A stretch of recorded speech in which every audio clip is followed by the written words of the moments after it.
And welcome to the National Arts Center and One Elgin Restaurant. We have a special guest today, and I'd like to note that this is our 20th resident chef of our series, Leah Marshall-Hannon. Yes, thank Welcome, you. Leah. Thank you very much. It's great to be here. How have you so far enjoyed your residency here with us? It's wonderful. It's an honor. I'm grateful to be able to share my food and share my stories, and the team here is spectacular and doing a wonderful job with the food and just, yeah, the plating, and it's beautiful to see it on the menu. And we are extremely grateful to have you here. So thank you kindly for taking pleasure. the time to join us here and allowing us to feature some of your dishes and some of your inspirations on the plate. Speaking of inspirations, can you tell us a little bit about who is Leah? What were the inspirations in your lifetime or in your childhood, possibly going from an early age, that developed or led you in this path to become an executive chef? I draw a lot of inspiration from my family, my Ojibwe side, my dad's family, and my mom's side, Irish and English. So combined, farm to table and foraging and wild game, and just kind of combining farm to table and organic and sustainability, and yeah, I think I'll always have those memories and apply them to my cooking, to the restaurant. And that's, it's very interesting what you've just said, and your background leading up to this, because I think in fact, when we were hiring our executive chef and hired Kenton, one of the questions we had asked every candidate that was interviewing was, please tell us what is Canadian cuisine. But many of them had additional backgrounds, like in their restaurants, whether it's Italian or Indian or Portuguese in some cases.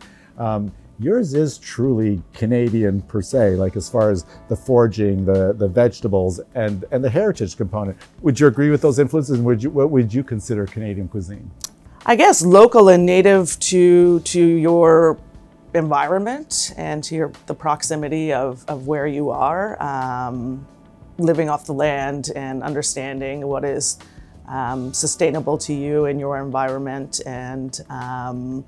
But yeah, Canadian cuisine is sort of what is in your immediate surroundings and proximity, and the closeness to you, and yeah. Your training was in Toronto, a good part of your training. So you went from a rural Ontario, Northern Ontario roots to a big city to develop your craft. So you've kind of been exposed to the craziness and the country life, and now your restaurant is back into the country life. And from what I understand, there's an acre of property that you do a lot of things on that property. Tell us a little bit about what you do on your property. Yeah, we do a lot of farming. Christina, my partner, does a lot of the initial growing of things. I'm more of the shoveler and digger and wheelbarrower, and yeah, she does amazing at growing our gardens, and we just want to be able to grow things for the restaurant. That's really important to us, and see what we need and what can grow in the soil that we have. We keep bees, we make our own honey, we have a couple maple trees. We don't get a lot from it, but we try. So we're just trying to, cultivate the land and grow as much as we can. A truly Canadian way of introducing food to your cuisine. Yes. That's incredible. Yourself and Kenton have been working on this menu for several months now. How was that experience for you? It was great. It was totally new to me, and Kenton was he was a great supporter and really guided me through the process. And I didn't know much about it, and I've never done anything like this before. So he was wonderful, and he did a wonderful job. Yeah. Good. Well, during your residency, you're participating in 3 events. One was already happened last night, and you have 2 more to go. So how did you find that experience to begin with? Because you were able to speak to the guests. And, yes, it was very exciting. Yeah, it was very exciting. Sweaty palms whenever everyone started arriving, I'm not going to lie. But it was just a wonderful night, and it's such a picturesque patio and dining space. And it was nice to be able to address the guests and speak about the food. It was really nice. I've never cooked a 3-course meal for 150 people before, so. Well, it's incredible to have you here, and we're thrilled that, as I said, that you were able to participate on this venture with us.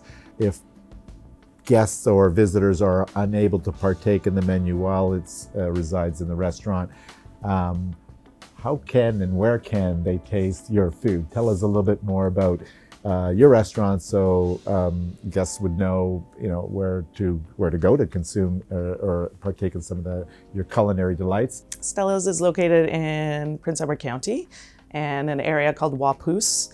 So we're about 10 minutes southeast of Picton, which is the main town.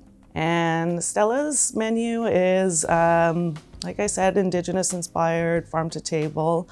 So the menu changes very often. Very often I, will just find out the day of, who has this, and they'll drop it off. And so it's very, very fresh.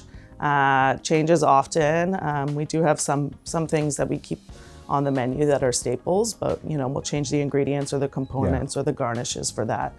It's great. It's innovative and ever-changing, and keeps me on my toes, and allows me to create, and allows the team to create with me. And yeah. Well, listen, we are, as I said, extremely grateful to have you here. You're our 20th resident chef. Amazing. It's an honor. It's incredible to think that we've had such an elaborate level of chefs in the building, including yourself, of course. And we're inspired by them, and hopefully they leave with some inspirations from the NAC. Thank you kindly for partaking in this experience. We're really hoping that you can visit Stella's Eatery in Prince Edward County and enjoy some truly Canadian cuisine. Thank you. Thank you.